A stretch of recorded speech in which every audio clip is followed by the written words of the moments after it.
joined right now here on Live Now from Fox, here by Brian Zobel, the political analyst, friend of the program. Thank you so much for joining us.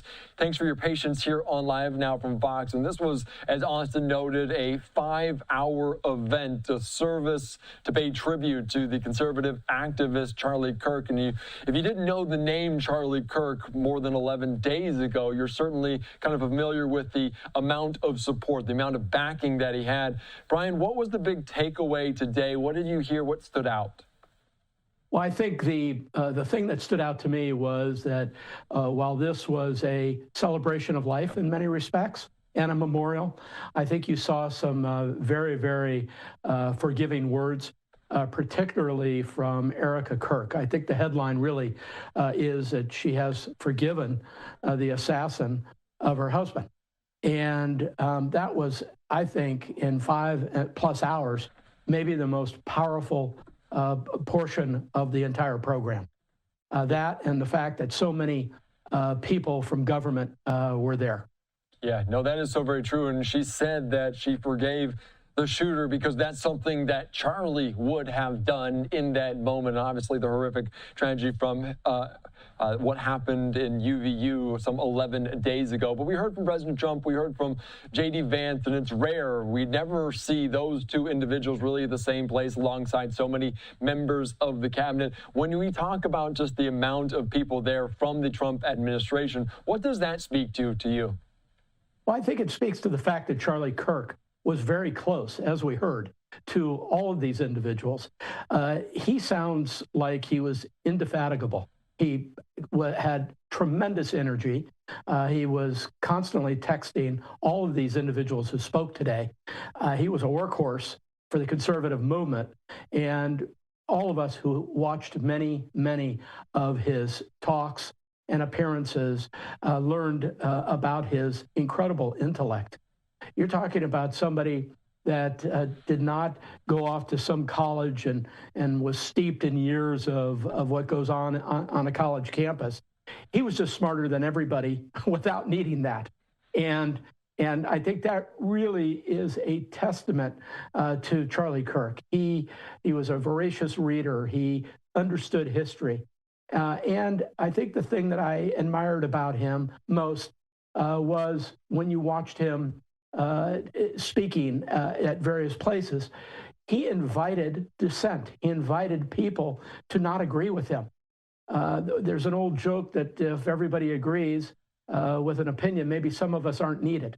And for Charlie Kirk, he wanted the people to come forward who vehemently disagreed with him, because he was about talking. He was about a peaceful dialogue. And I'm hoping that what comes out of this senseless tragedy is an America that's more willing to talk and less willing to act in violence. And of course, as you know, the world and the United States have always had violence. I think sometimes assassins believe that by shooting the messenger, you kill the message. That's not true. Nearly 60 years after Martin Luther King was gunned down, I don't think there's a person in America who doesn't know the name Martin Luther King.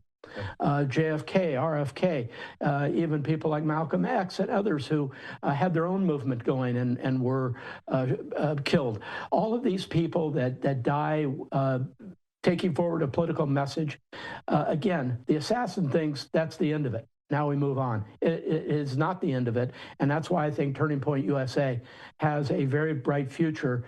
And I think everybody hopes that Erica Kirk can take the message forward and keep the enthusiasm and momentum that her husband brought to Turning Point USA and the United States. I think it's fair to say, yeah, that movement has not been extinguished. And I think it was Vice President J.D. Vance that mentioned that his weapons were his words as he went on this college campus. I do want to ask you, because there was an interesting kind of joke almost from Secretary of State Marco Rubio that said when Charlie Kirk came forward to him, I think this was a dozen or so years ago, when he did found Turning Point headquarters, Turning Point USA, talking about that it might have been easier to go to communist Cuba to try to speak to him, and kind of the youth and the college kids. They're always very difficult to get to. They're so coveted by political groups, by candidates, but they're hard to get to. Why was Charlie able to get to that? And can you take us back in time? How difficult was it? How much of a long shot was it to try to reach out to kids on college campuses to try to swing their votes?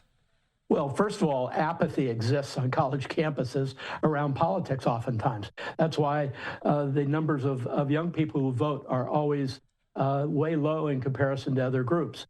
Charlie Kirk looked a lot like the people he was speaking to. He was younger. He was somebody who said, you know, you need to have a mission in your life, and in his life it was Jesus Christ.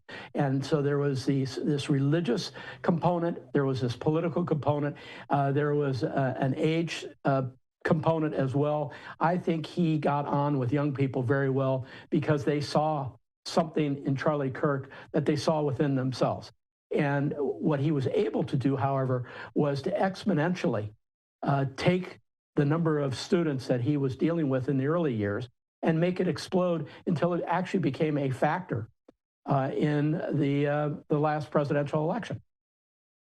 Yeah, no, that is so very true. And I think it was the White House Chief of Staff, Susie Wiles, as she said that the, quote, winning difference was that youth group, those kind of college kids talking about it moving forward, saying Charlie's Army outworked, they out-hustled, outperformed everyone else. And as we talk about it, kind of the hostile nature of going on college campuses, how much of an impact do you think it made in this most recent campaign? How much is it true that Charlie Kirk, that Turning Point USA, was that winning difference for President Trump? Well, I think there's no doubt that he galvanized young people that heretofore have not been galvanized very well, frankly, by either party. And he was able to do that. But there's a lot of changes in politics right now, including the advent of podcasting and social media. And Charlie Kirk understood that, and his organization understood it. And so they were hitting all the podcasts. They were hitting all social media. And it was the first time, one could argue, that in the history of American politics, that a new medium was utilized to such a degree. And if we go back into history, one would say that John F. Kennedy's debate against Richard Milhouse Nixon, the first television debate, may have delivered the presidency to John Fitzgerald Kennedy, just like this recent election, where utilizing social media, podcasting, all of that really delivered the numbers. Yeah, no, that's so very true. And as kind of the media landscape changes, so does some of these campaign styles, some of these candidates, and how they approach trying to swing voters their direction. I do want to ask you about this because you talked about being on podcasts, talking about these beliefs in a way that is unique to Charlie Kirk. And obviously the Democrats on the other side, maybe trying to find their own Charlie Kirk. And everyone is saying we are Charlie Kirk in this moment. The Democrats potentially trying to find a voice, a person. Do you think Charlie Kirk can be replicated in that way, or will it have to be on both sides at large?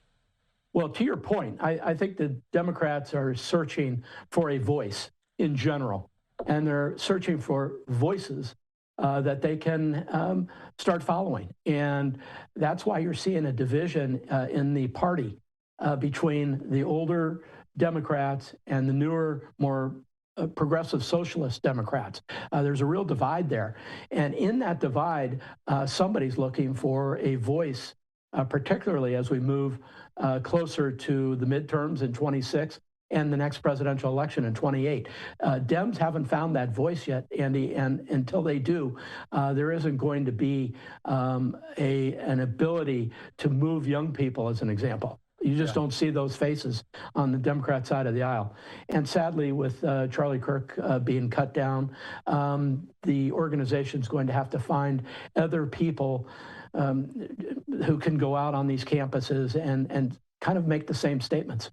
Yeah, it's so very true, Brian Sobel. Thank you so much for joining us. Again, I'm just going to put up just some of these live pictures that we are gathering right now there at State Farm Stadium. People still getting out of this venue right now, and this was the packed arena. As you can see there, Charlie Kirk, just 31 years young. Some people taking pictures in front of the stage right now. But we also, Brian, witnessed some auxiliary moments in talking about the political landscape here, talking about some announcement coming up potentially tomorrow from President Trump, RFK Jr., talking about autism. But we also witnessed this taking place today in kind of some of the suites. It was President Trump meeting with Elon Musk. And we have talked so much about the fallout from this. And you can see Dana White there, so very important to UFC and different kind of functions there. We'll see if there's a fight at the White House. In terms of just the events around it, what stood out to you in terms of other political kind of headlines coming this? Because we haven't seen Trump and Elon Musk interact in a way since Doge really somewhat fell apart, and obviously they had their falling out. Was that a big moment for you to see them come together and be cordial in that way?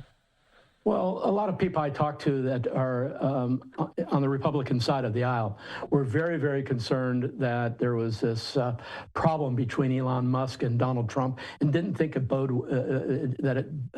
well for the Republican Party. So I think that meeting today probably made a lot of people in the Republican Party very, very happy, because it looked like they were getting along. And maybe they had patched up their problems. I think Elon Musk went away not happy. Yeah. And Donald Trump, for his part of it, I think felt in many respects like Elon Musk had maybe taken too much of the light away from the president and what he was doing, and so it wasn't working. And now maybe it's a situation where they're getting along again. That would be good for Republicans and not so good for Democrats. Yeah, and obviously this is a horrific event in the service taking place there, talking about the life, the legacy of Charlie Kirk. But this felt somewhat like a galvanizing moment for the Republican Party. President Trump has mentioned that there needs to be kind of a midterm convention for Republicans.